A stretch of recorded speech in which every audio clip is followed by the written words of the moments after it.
We just got down to the river to collect our water, and the cows and goats are where we need to be collecting the water. This trickle of a stream is where 1,825 people come to collect their water. Women take turns here waiting in line to ladle water into their jerry can, one scoop at a time. Not only is it a source that they share with animals, but in April, May, and June, at the height of the dry season, sometimes there's no water here at all. Never take your warm shower and your ice-cold water for granted, right? This is your Wednesday lunch break. I'm Shelby Holliday, in today for Tanya Rivero, and it is World Water Day. That was Charity Water's Tyler Riewer in Ethiopia, shining light on the water crisis impacting 1 in 10 people worldwide. And Tyler joins us now. Thank you so much for being here, and welcome to the show. Thank you for having me. Happy World Water Day. Whew, it is a big one for us. We were talking a little earlier. This is kind of like your Christmas or your Thanksgiving, right? Yeah, there's, at our office right now, it's like a war room situation. Yeah, really important day, and you went to Ethiopia. That's where a lot of your projects are right now. Tell me a little bit about today's big initiative for Charity Water, which is called Someone Like You. Yeah, well, World Water Day for us is an opportunity to spread awareness. There are 663 million people around the planet who lack access to clean water. It's 1 in 10 of us. And we wanted to take a chance to try to make it really personal. One of the things that's most important to us at Charity Water is telling stories and finding ways to connect the people that we serve and the people who contribute money together to give them a personal experience. So we spent 2 weeks in Ethiopia in this community and literally interviewed everybody over the age of 407 people. Wow. To see what life without clean water looks like for each and every one. Right, and we showed a clip of it earlier. But if you go online, you can take a little quiz, enter some information about who you are, and it matches you with someone similar in Ethiopia, right? Yeah, exactly. So knowing all these details about people, if you're a little kid, maybe not having access to clean water means you don't get to go to school. If you're a new mom or if you're an elderly person, it's different for everyone.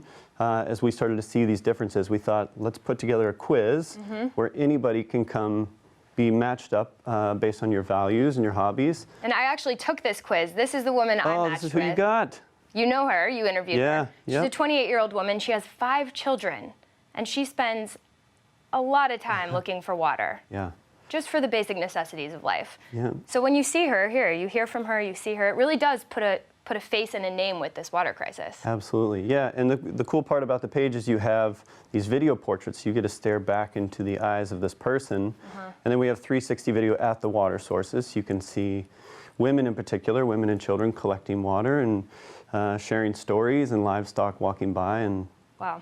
So one of the things that inspired this idea, when we were talking earlier, you said an 85-year-old man in Ethiopia who doesn't speak English, you didn't really communicate with him, but he gave you so much inspiration for this Someone Like You project. Yeah. Tell me about him. Yeah, so his name's Gebre Hiwat. Here he is. We're showing some pictures of him. This charming old man with a wiry gray beard. He was one of the first people I saw. So there's like a welcome ceremony when we arrived. He was front and center. He's too old to work now, so he's really just like a social butterfly in the community. He actually winked at me during this like welcome ceremony, and I felt like I need to know this man. And over the course of our 2 weeks there, I got to spend quite a bit of time with him.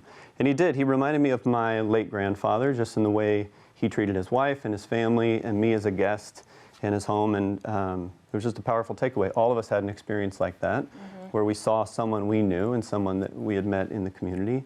And that was sort of the driver for the campaign. And you are over there. You are in these remote villages. You're meeting people.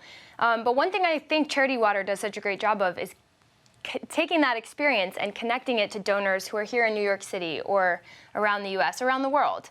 And we have a clip from your charity gala where you went live, satellite feed from Ethiopia, to show this gala what it looks like to break water, to strike water. Yeah. Tell me about this moment. That's incredible. It was unreal. So the original part of the trip was in October, and we shared individual stories with everybody at the gala, and then we surprised guests at the gala by cutting to this live feed in Ethiopia. So it was 10 p.m. at the Metropolitan Museum of Art. It was 6 a.m. in Ethiopia. Everybody skipped their morning chores and responsibilities and came to watch water shoot out of the ground for the first time. And what does it mean to them? I mean, tell us about the atmosphere when you're there. That's just such a powerful video. Yeah, I think they and we are realizing for the first time that they've had clean water below them for centuries, and they just didn't have a way to access it. For women and families, it's health, it's more time. You know, currently, before they get access to clean water, people are walking and waiting in line. And in the dry season, these sources deplete so quickly. So women talk to us about going before the sun comes up and waiting until afternoon. Wow. To get home for one jerry can. That's incredible. So World Water Day is all about education. Actually, the founder of Charity Water is speaking at the Vatican today, educating people about the world water crisis, what we can do to help. For viewers watching this segment, what do you suggest? How can they help? Yeah, I think today you should definitely go take the quiz. Go to charitywater.org/someonelikeYou and just see what it looks like for someone in your situation who has the same values and interests as you to live without clean water. On a larger scale, I think the thing I'm most excited about is this community of people who give monthly to Charity Water. It's a group called The Spring, and it's like a group of people who truly believe that we will solve the water crisis, and they're going to give every single month until we get there. And it's like contagious giving. It's amazing. All right, well, thank you so much for being here. Yeah. Happy World Water Day. Thank Best you. of luck to you. Thanks.